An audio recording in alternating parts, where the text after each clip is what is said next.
காலை ஒரு புதிய தொடக்கம், ஒரு புதிய வாய்ப்பு. ஒவ்வொரு நாளும் நம்ம வாழ்க்கையை மாற்றிக்கொள்ள ஒரு புதிய சந்தர்ப்பம். ஆனா, அந்த நாள நம்ம எப்படி ஆரம்பிக்கிறோம் அப்படின்றது தான் அந்த நாள் முழுசையும் தீர்மானிக்குது. வணக்கம் நண்பர்களே! உங்க உடல்நலம் எங்களுக்கு ரொம்பவே முக்கியம். இன்னைக்கு நாம காலையில சீக்கிரம் எழுந்தா கிடைக்கிற நன்மைகள் பத்தி பார்க்க போறோம். காலையில் சீக்கிரம் எழுவது பலர் கேள்விப்படும் ஒரு நல்ல பழக்கம். ஆனா, அதற்கான உண்மையான நன்மைகள் என்ன? ஒரு வீடியோ உங்க ஹெல்த்தையே சேஞ்ச் பண்ணலாம். அதனால இந்த வீடியோவ ஸ்கிப் பண்ணாம பாருங்க. முதல்ல மன அமைதி. காலை நேரம் உலகமே இன்னும் அமைதியா இருக்கும். சத்தமும் குறைவு, கவலைகளும் குறைவு. இந்த நேரத்துல நம்ம மனசு ரொம்ப தெளிவா இருக்கும். இந்த அமைதியான நேரம் நம்ம உள்ளுக்குள்ளேயும் அமைதியாக்கும். அடுத்ததா உடல் ஆரோக்கியம். காலை சீக்கிரம் எழுந்தா உடற்பயிற்சி செய்ய நேரம் கிடைக்கும். நடைப்பயிற்சி, யோகா, ஸ்ட்ரெச்சிங் இது எல்லாம் நம்ம உடலை சுறுசுறுப்பா மாத்தும். தினமும் காலையில சூரிய ஒளி கிடைக்கிறது நம்ம உடலுக்கு முக்கியமான விட்டமின் டி கிடைக்கும். அடுத்தது உயர் உற்பத்தி திறன், ப்ரொடக்டிவிட்டி. காலை நேரத்துல நம்ம மூளை ஃப்ரெஷ்ஷா இருக்கும். இந்த நேரத்துல படிக்கிறது, வேலை செய்யறது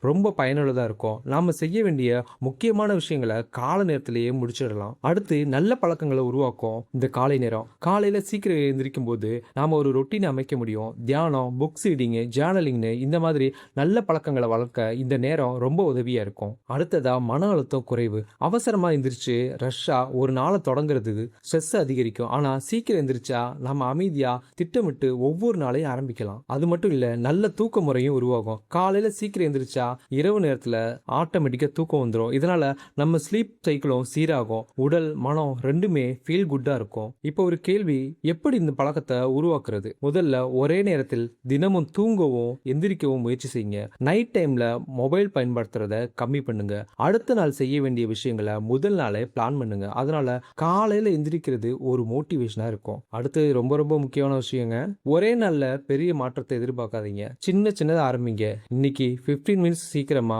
நாளைக்கு 30 மினிட்ஸ் சீக்கிரமா அப்படின்னு கொஞ்சம் கொஞ்சமா ட்ரை பண்ணுங்க. அப்படி நீங்க காலையில எழுந்த உடனே ஒரு கிளாஸ் தண்ணி குடிங்க. சின்ன சின்னதா ஸ்ட்ரெச்சிங் பண்ணுங்க, எக்ஸசைஸ் பண்ணுங்க.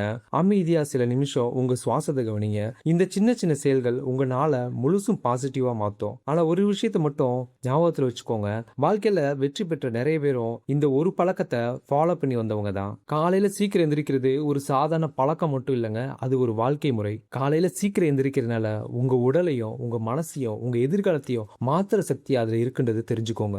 நெக்ஸ்ட் டைம் அலாரம் அடிக்கும்போது இன்னும் கொஞ்சம் தூங்கலாமான்னு கேட்காதீங்க. இன்னைக்கு ஒரு புதிய நாள், அதை நான் எப்படி சிறப்பாக தொடங்க போகிறேன் அப்படின்னு உங்களுக்குள்ள நீங்களே கேட்டுக்கோங்க. இந்த ஒரு முடிவு உங்க வாழ்க்கையை மாத்திர முதல் படியா இருக்கும். காலை ஒளியுடன் உங்கள் வாழ்க்கையும் பிரகாசிக்கட்டும். நலம் பாதுகாப்பது நம் கையில் தான். உங்களோட ஆதரவு எங்களுக்கு ரொம்ப முக்கியம். நீங்க இல்லாம இந்த சேனல் இல்ல. இந்த வீடியோ பிடிச்சிருந்தா லைக் பண்ணுங்க, ஷேர் பண்ணுங்க, மறக்காம சப்போர்ட் பண்ணி உங்க ஆதரவை கொடுங்க. நன்றி, வணக்கம்.